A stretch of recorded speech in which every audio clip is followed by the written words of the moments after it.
Welcome to She Rebel Radio, the podcast for high-performing women leaders who want to unlearn conventional rules, leave prestigious careers, and launch businesses of significance. Each week, She Rebel Radio brings you insights and advice from women entrepreneurs who transformed their prestige prisons into daring entrepreneurial success stories. Now, here is your host, Lulu Nins. Welcome to episode 28 of She Rebel Radio, creating a level playing field for women with Karen Dobres. Karen is one of the elected directors of Lewes FC Football Club, also known as Equality FC, the first football club in the world to pay its female players the same as the men. And that doesn't only mean equal pay, ladies. It means an equal level of coaching and the same quality of strengths and conditioning training. As I've heard Karen say, football is representative of what is and has happened for women on a wider scale. It's crucial we create a level playing field for women both in prestigious positions, football, and in business. And I would love for you to listen to this episode through the lens of your own experience in your prestigious position and within your business that you have started not on a level playing field, that you haven't had the same experiences in terms of pay, in terms of levels of coaching, in terms of role models, strengths and conditioning training, all of that stuff. I'm really check in with as you're listening to this and the story of women's football, which is fascinating. Trust me, you're going to love this episode as to what additional help and support it may be that you need to up your game in your business of significance. Enjoy episode 28. Karen, it's amazing to have you here. How are you doing today? Thanks very much. Thanks for having me. I'm really well, thank you. How are you? I'm good, thank you. I am very good. And I would love for you to share with the She Rebel Radio listeners, as I've heard you speak and we've met at a number of events, that previously you were a non-football fan.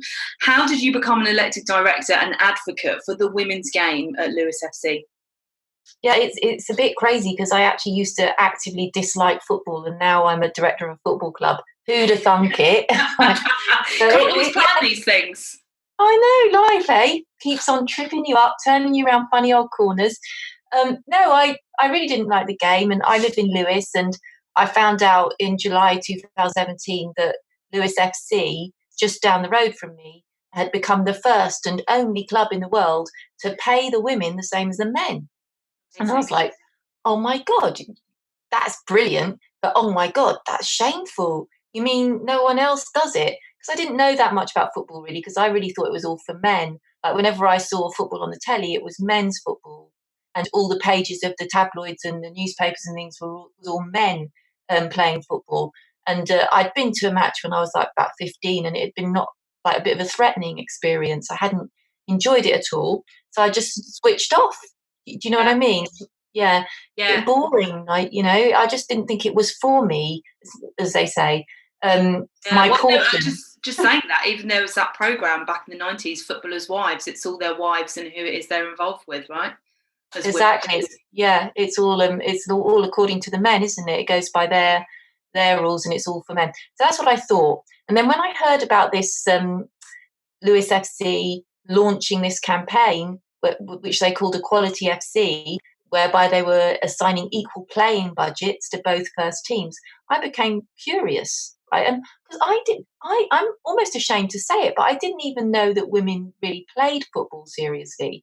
And I just thought, how much of a raving sexist am I? I better get down to the dripping pan, which is the ground where both first teams play, which is unusual. Usually women's teams don't get to play on the same pitches as the men.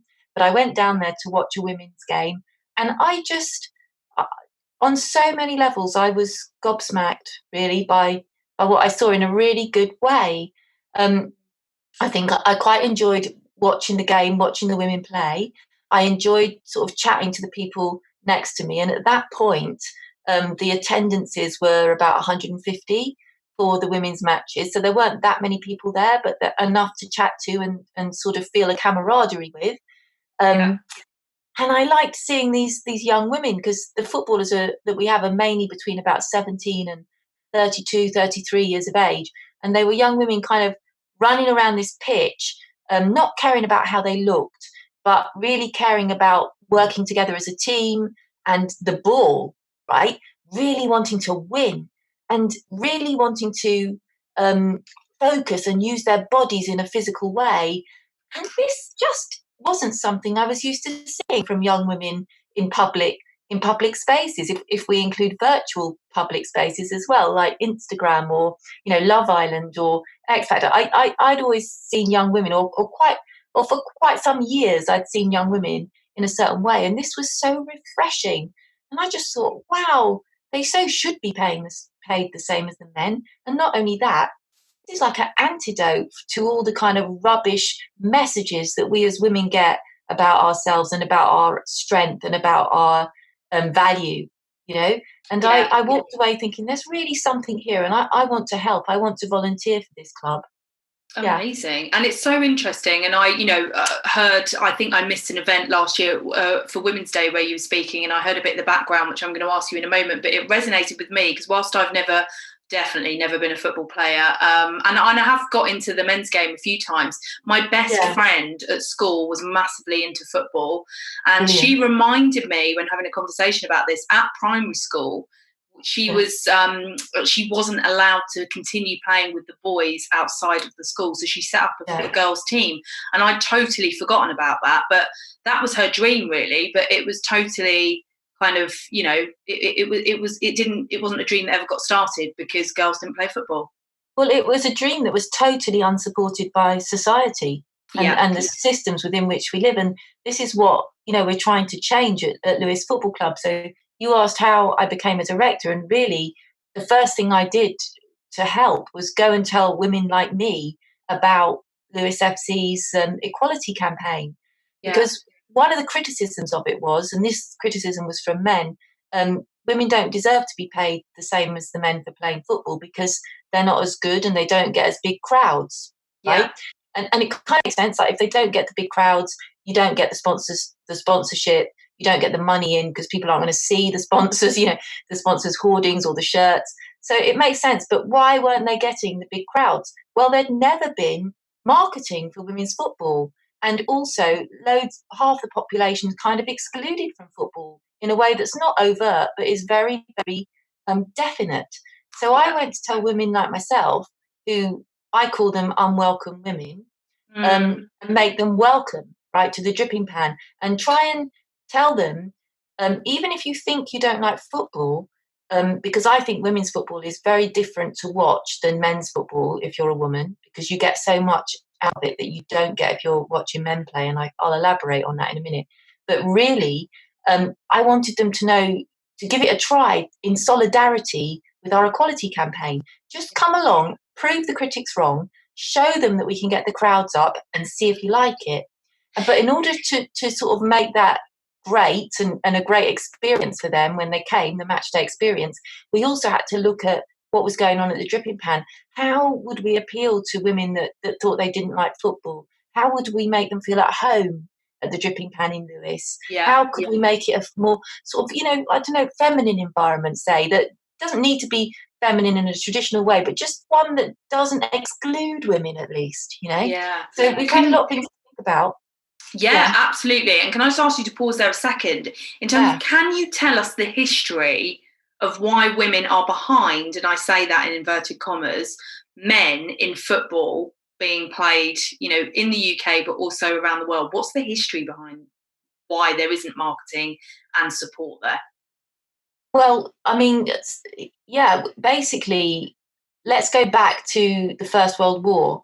And during this time, the men obviously went off to fight for our country, and the women stayed behind, and they were put to work in factories to make munitions and parachutes.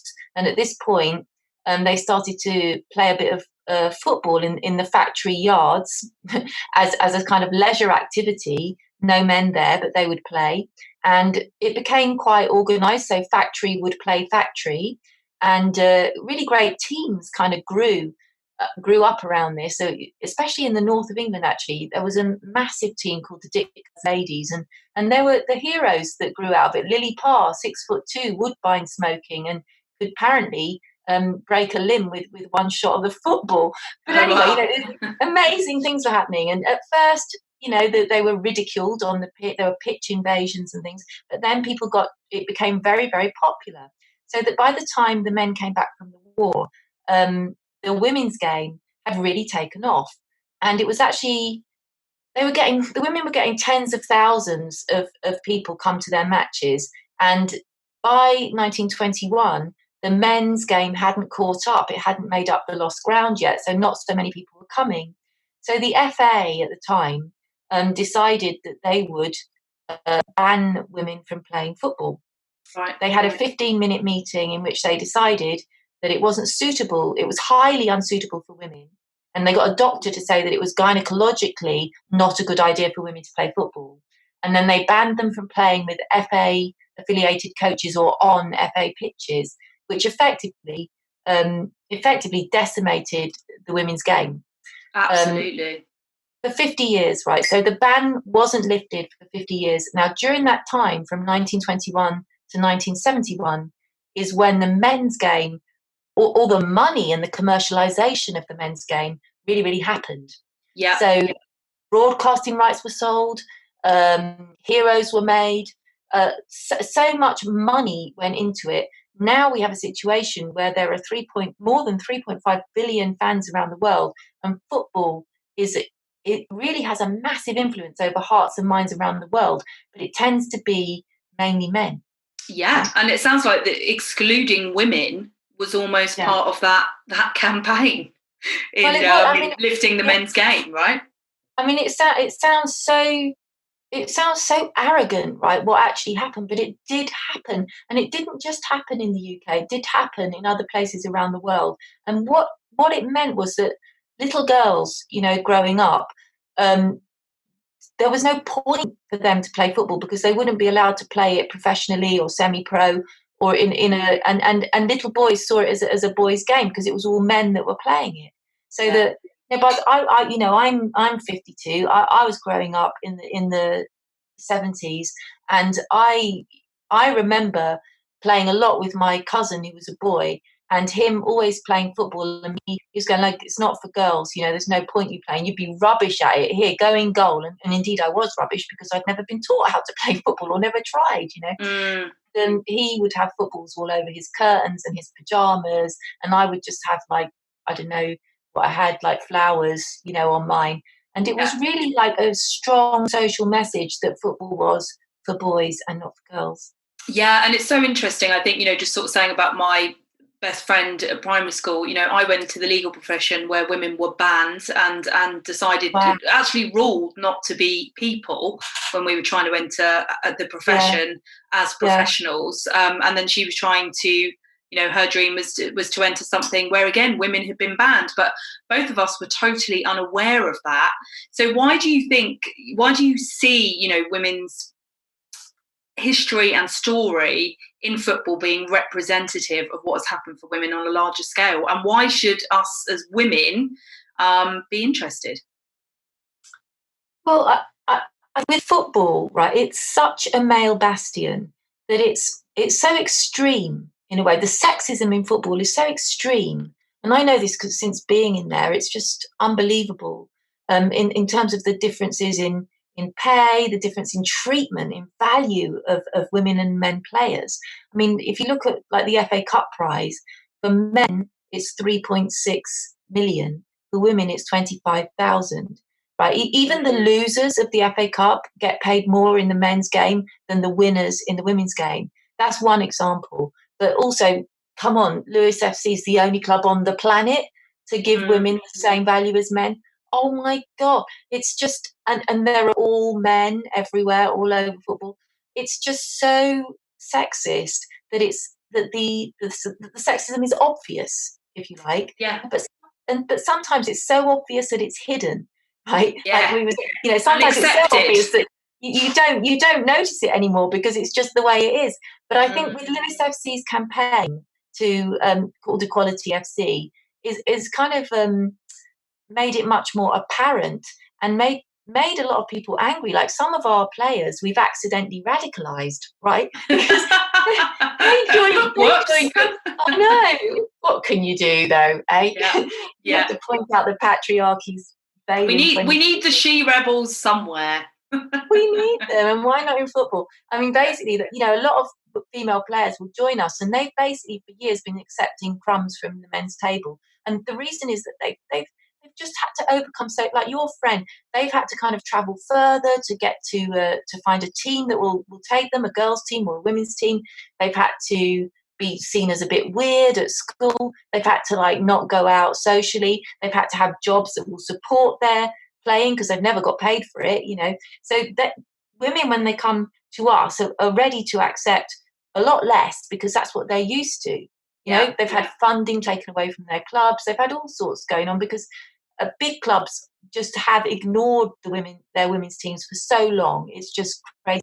So they'll come to us and we'll say, no, you get the same strength and conditioning as the men. You get to play on the same pitch. We put more marketing behind you because we've got a lot to make up for than the men's team. And they're like, wow, why is all this? And then we talk about, stuff like the dreadful disparities in pay around football or the history of football and all those kind of things. And they become angry. They become a bit angry, and they'll go out and do assemblies and tell everybody what's going on at Lewes and what it's actually like in football and why it's wrong and why these structures have to be changed and these systems have to be changed. And actually other clubs should be at least thinking about paying their women more, even if they're not doing it. Well, I think it's so crucial to understand where it comes from, because I've heard, many guys in particular say, well, women don't bring in the revenue, so why should they be paid the same, without being aware of the history that we were banned from football. And, as we've been banned from many prestigious positions over the years. So I think you summed it up perfectly there so we're ready to accept less because we've had to fight to be there. And then we're grateful, accepting the crumbs. But now's the time to move forward with that. So thank you. It's got to change. It's really got to change because it's unfair and it's excluding half of society from law, from football, from all sorts of sports. Sport is a particular, isn't it? Because it's competitive and because they're so, it's such an index of meaning and value for so many people, sport, and we have all these heroes built around sport. But at the moment, the playing field in sport is so unfair for women. And, we're basically underplaying half of the population's capabilities, because half of the population don't even get to be on the playing field very much at all. At least, now in darts, the mighty world of darts is actually questioning itself now because there's a woman that's just beaten everybody, Yeah. It's it's a funny old state of affairs, isn't it? Yeah, it is. How do you think that that banning of women in these prestigious areas have affected self-belief and what we're capable of? What have you seen potentially with players and that kind of thing? Yeah, I think, on quite a deep level, it makes you think that there are certain areas that just aren't suitable for women, which is actually, I think, what powerful men want us to think. And I think what we've proven at Lewes FC, at least in football, and I think football is a reflection of society, so we can look at football and think it must be proving this in other places as well. What we've proven is that this is a load of rubbish, right? Because what has happened is when we have actually marketed our women's team to women, our gate figure, that's the attendances, has actually quadrupled over 2 seasons. And so it's not that people don't like watching women play football. It's not that women can't draw crowds to a football match.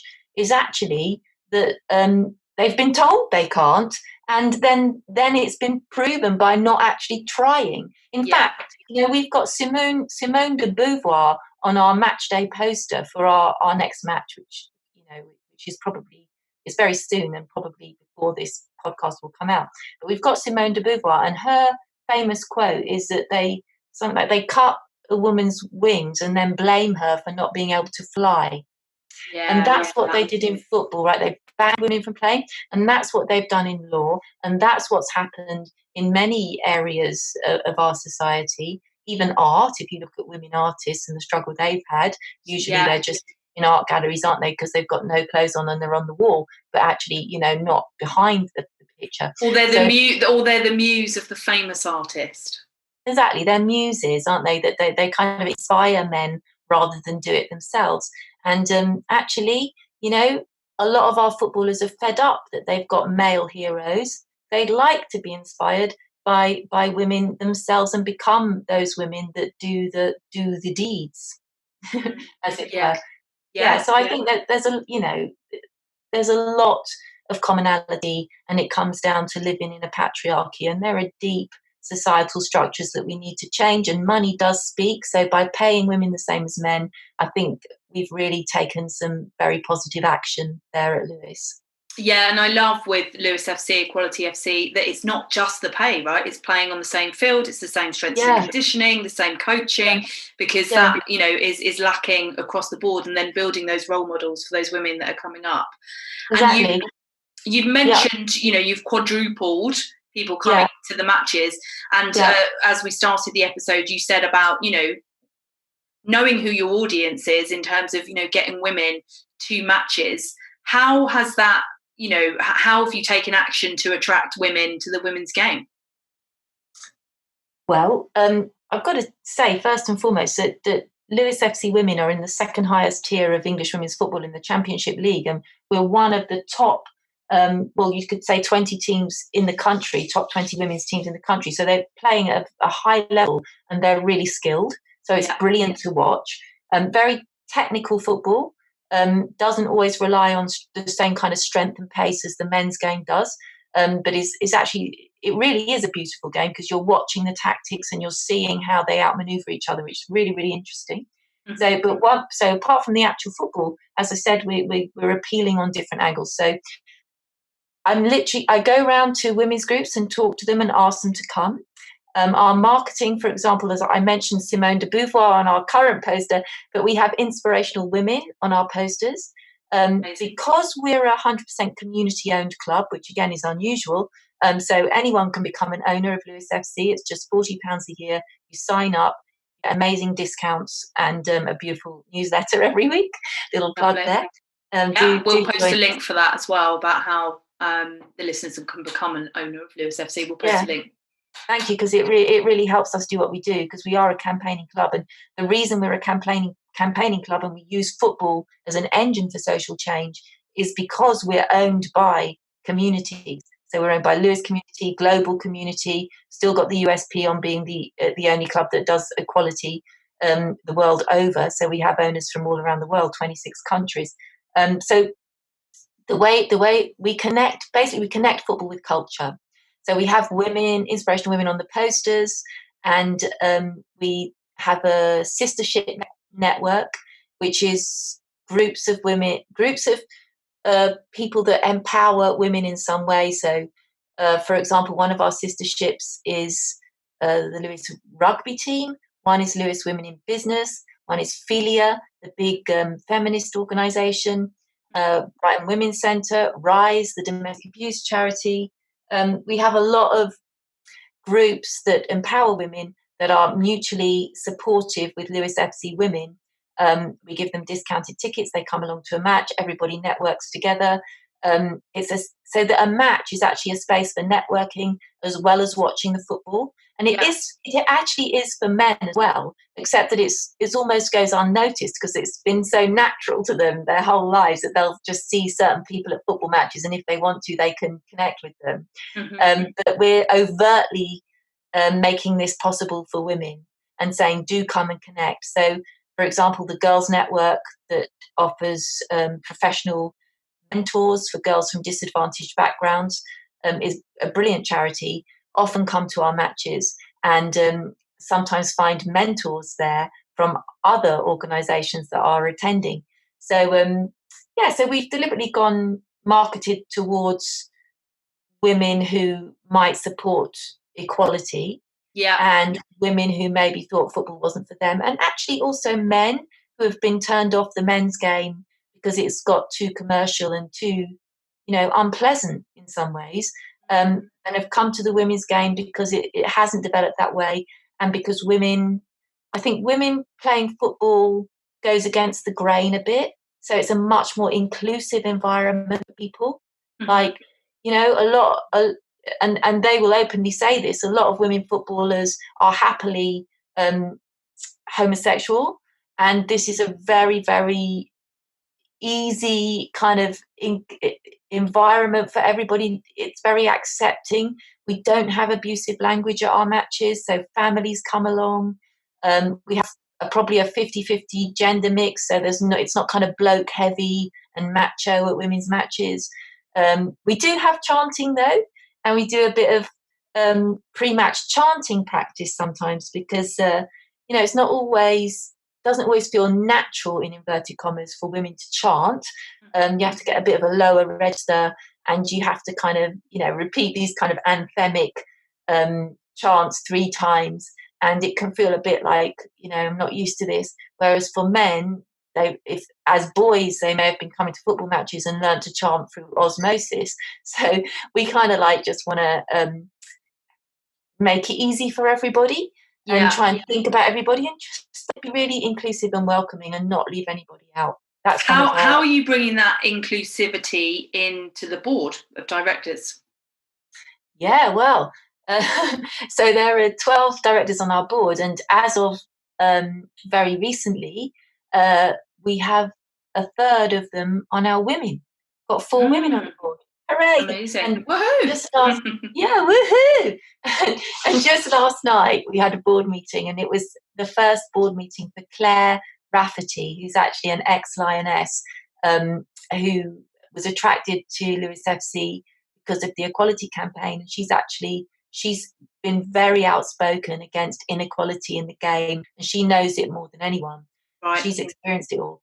And she's joined our board. She's actually also worked in the Deutsche Bank as an analyst. A lot of female footballers have to have another job, another profession that they're really good at the same time, because they could never rely on being a professional footballer, or getting enough money even from being a professional footballer. Yeah, so it's kind of forced to be a hobby rather than your main source of income. Yeah, so you jolly well need another skill. So she's also an analyst, so brilliant. It's brilliant. And so our board is now a third female, which is a darn sight more female than an awful lot of football boards that you'll come across. Yeah, and have you felt a change in dynamic already from that? Yeah, and I because me in football, I often feel like imposter syndrome. We talk about imposter syndrome. I feel sometimes unconfident in the world of football, especially if I venture out from Lewes FC, because because I feel like, I don't know how to put it. The kind of person I am as a woman, I like clothes, I like fashion. I've always got my lipstick on. I'm not. I don't know. I don't think I'm your typical football club director at the moment. Hopefully I will be typical in 10 years' time, 5 years' time. But so I often have to really, put my mind in a certain mindset to really value myself, and think, no, if you feel a bit weird, get over yourself and carry on, because this is how other women will feel in this environment, and we need to make it okay for them. So just keep going, keep being yourself, and don't be swayed by what you think are sort of negative judgments or anything from the men. Keep focused on the mission of Equality FC. Absolutely, keep focused on the mission. And even this kind of, the way that if I do feel imposter syndrome, or I do feel unincluded, or I do feel a little bit like people think I'm weird or whatever, that's really useful for me. So actually I use it, and I think, how do I feel, and why is this, and how do I want people not to feel? Because that's really, really useful information to me, because I have the authority to change things as a director, and I can use that and actually put forward ideas that will change things for other people, and I've been given that authority by men. And I must say that as well, because it was 2 men really who started the equality campaign at Lewes FC, and that's very important. And they understood about male privilege and what we can call male football privilege from the 50-year ban, right? Yeah. And they understood that, and they wanted to change things, and they understand that it's disgraceful. I mean, we celebrate Lewes FC, but come on, how shameful is it that we're the first and only club to do this. So, yeah, I felt the dynamics changed slightly on the board. I just feel a little bit more at home, a little bit more confident with more women around.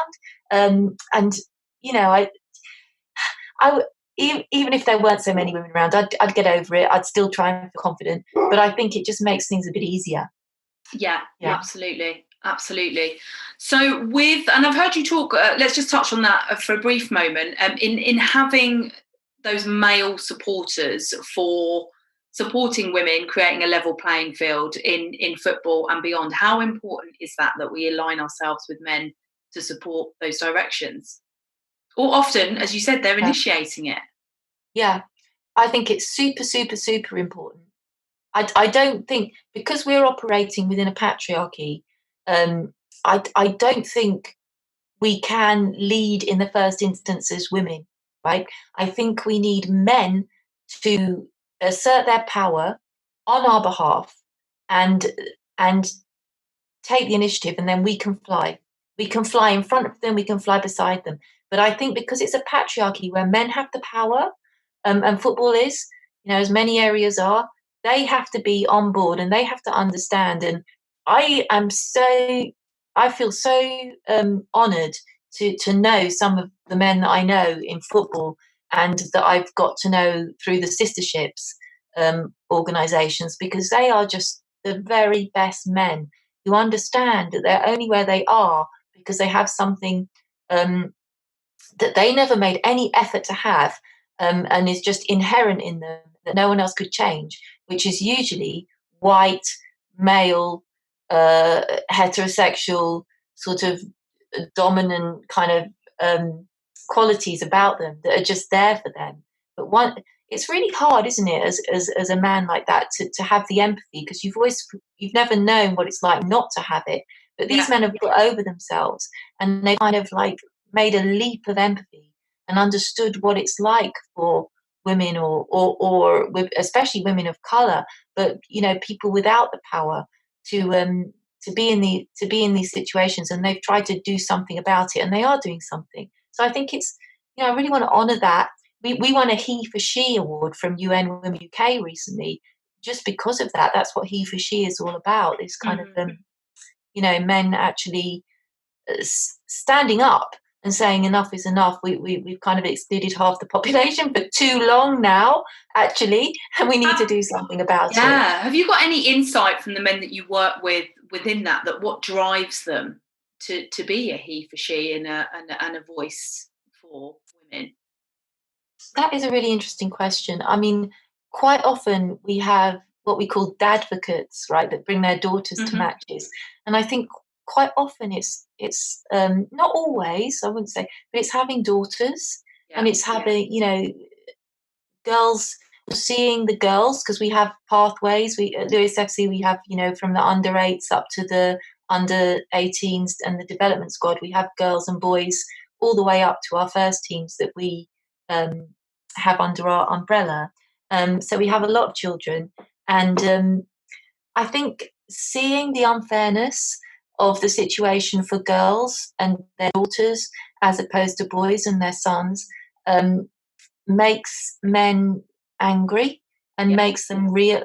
A lot of fathers I've spoken to say, I wouldn't have dreamt that someone would have said to my daughter, oh, you can't play because you're a girl, or oh, don't let a girl tackle you, you softy, or whatever, to their son. I would never have dreamt it unless I'd been a dad, And you have Lewes FC has a really powerful video around that, actually, that you showed at an event that I was at. Yeah, we do. We say, how do you tell your daughter she's worth less than her son? And we're sort of imagining the two first teams as our daughter and our son at Lewes FC. And why would we pay the daughter less than we pay the son? Yeah. How can you justify that? How can you justify that in a moral world? You can't. There's a moral reason for it. And I think a lot of men will be turned on by that. But the other point, Lulu, that we haven't really made explicit yet is the economic reason. Because it's how ridiculous to have a company with two products and put all your resources behind the mature one, and to ignore the one with all the potential. And we've seen over the summer how much potential women's football has in the Women's World Cup. So, I mean, it just doesn't make any... If a man is pretty much, woke and thinking, it doesn't make a lot of sense to, on any level, really. With the, women being ready to accept less and, having to fight to be there, I quite often say, being in that boxing ring, when you're in those prestigious positions that are traditionally masculine or women have been excluded, what grit have you seen in the female players that each of us as women, particularly women in our own businesses, etc., can adopt? What grit do they have because of that journey? Well, I think they're awesome. I mean, they're my role models, the female players, because I just think they're amazing. So, I've always thought it's really important to look nice and to present yourself well. And now I just, I see a lot more to life. And thank goodness at this late stage of my life, I've actually done that, because I could have gone ever. But anyway, so for example, I would go off to do a talk with one of our players somewhere. They'd be meeting me in London, and I'd be checking their Instagram, and I'd see that they were approaching this talk like they approach game day, right? Because game day, they put their game face on, and they say things like, jumping into game day on Instagram, let's go girls, remember you've got no limits. And I'm thinking, wow, they're imagining this talk as if it was a match coming up, and they're able to transfer their kind of massive determination to win the match over to doing this talk. I mean, that's amazing. So I kind of understand about putting my game face on now, and really approaching things like I'm just going to win, right? Nothing's going to stand in my way. This kind of attitude that I love. So that's one tip. And then there's also this in football. It's quite a rough game, and players get kicked over and knocked over, and they get down like physically, and they just have to get up and get on with it. There's none of that diving and drama that happens in the men's game. At least there's much less of it in the women's game. And they just get up and they carry on, and they don't let it get in their way. That's physically, but emotionally as well. If they lose, you have to develop an attitude to losing. You have to think, okay, I'm going to learn from this, and I'm going to be better next time. This is the value of failure, and you really need to sometimes dig deep after a match. Even as a fan, you need to dig deep after a match, to really get your hope up again and your motivation together again for the next match. So that's another great thing I've learned from our women footballers. Also, as women, sometimes it's hard to just go for what you want. I find sometimes we don't think we're good enough, or we don't have the confidence or self-belief or self-esteem, whatever it is. But our footballers will really say things, like all over their social media or themselves, at half time, or as they go on, come on then, bring it on, right? And it's just this attitude that's so wonderful from sportswomen in a team. I love that, and I really get inspired by that. And then there's also how to handle winning, right? Because also sometimes as women, we can't take compliments, or we find praise difficult. But they'll say, yeah, done really well. And they'll praise the other team too. Right? So, because you empathise with them, don't you? If you're a footballer, you understand what it's like for them as well. So they'll praise them as well. And it's just, I don't know, it's inspiring to watch, all of it. And so many nuggets there for women who are starting businesses, all of those things, putting your game face on, picking yourself up when you fall, the mindset, the visualization, the telling yourself you can do it is amazing tips. And one more thing that our footballers always know is that they're being watched on the pitch by young girls, and they want to set an example, because they know what it's like to be a young girl and want heroes, and want to watch and want to see your elders, as it were, doing their best, inspiring you. So they know they're being watched all the time, and they want to set an example. So everything they do is about setting an example, and I think that's another good tip for all of us. There's an art to living, isn't there? And I think if you think about it that way, you don't, you can't put a foot wrong. Absolutely. So what is next for you, Lewes FC, and the women's team in particular? Well, so in terms of our concept of Equality FC and equality, and football working hand in hand, yes, we've got our gate figures up.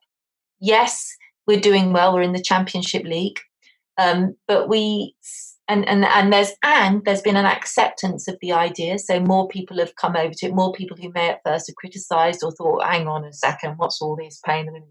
They've come over to the idea, which is brilliant. Yeah, and we've had some sponsorship come in, but we do need more. Mm-hmm. And the increased attendances are brilliant. But I think the main thing that we really need to prove in terms of proof of our concept is financial sustainability.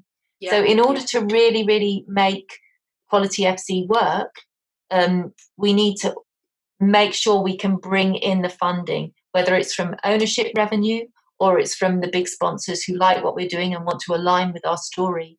This is what needs to happen next. So if you like, we're at the beginning of a story because we're in a Championship League. We want to get into the Super League, right? The top league. Then we want to get to the top of the Super League. Then we want to bring our men's team up with us because they're currently in the 7th tier of the men's football. So they need to climb up the leagues as well. So we're leading through the women. We want to bring both teams up the leagues to the top because if we can do that, we've got the biggest platform possible for equality. And we've proven that diversifying and equality actually works, right? No, everyone said we couldn't do it. We've done it. We've proven them wrong. But now we've done it, we need to prove it works. Yeah. So that's what's next for us is really this idea of financial sustainability into the future. So our listeners can sign up for ownership or send this podcast episode to any big sponsors who may be interested in supporting Equality FC. Nice one, Lulu. Absolutely, yeah. Amazing, Karen. Thank you so much for sharing about how and why we need to create a level playing field for women. Is there anything you want to finish on? Well, I just want to say thanks very much for having me. And please, to your listeners, do become owners. Help us make history. We've made history. Help us carry on making history because we have this opportunity to push things in the right direction via the football pitch. And we'd like everyone to join us. Thank you so much. Oh, my pleasure. And I'm definitely going to be attending a few matches in 2020 and to do some networking at the football ground. Sounds like fun. Excellent. And before you go, She Rebels, I know this would have been such an enjoyable episode for you. I'm really asking you to check in with the support that you need to up your game in your business of significance. Now, when I look back on my experience of the legal profession, not being on the golf course, having those business conversations, having those role models and, strengths and conditioning training, not receiving the same level of support, that translated into my business. So I've massively gone out to get support from the role models, the mentors, and those women, I might add, who can massively support me and to build my business from that real feminine lens in terms of what feels good to me. And that is exactly what I support my clients with, in understanding that you have not come from a level playing field and how to level that playing field for you. And if I can support you in your business in 2020, I would love for you to reach out and send me a direct email to lulu@lulumins.com. Let's have a connection call and talk about how we can level out the playing field for you. Thanks for listening to She Rebel Radio, the podcast for high-performing women leaders who want to unlearn conventional rules, leave prestigious careers, and launch businesses of significance. She Rebel Radio is executive produced and hosted by women's advocate and coach, Lulu Mins. If you enjoyed this episode, make sure to subscribe so you never miss another episode. You can find Lulu Mins on Facebook and LinkedIn at Lulu Mins and on Instagram at LuluMins_biz. Until next week, keep rebelling against the rules and designing success your way.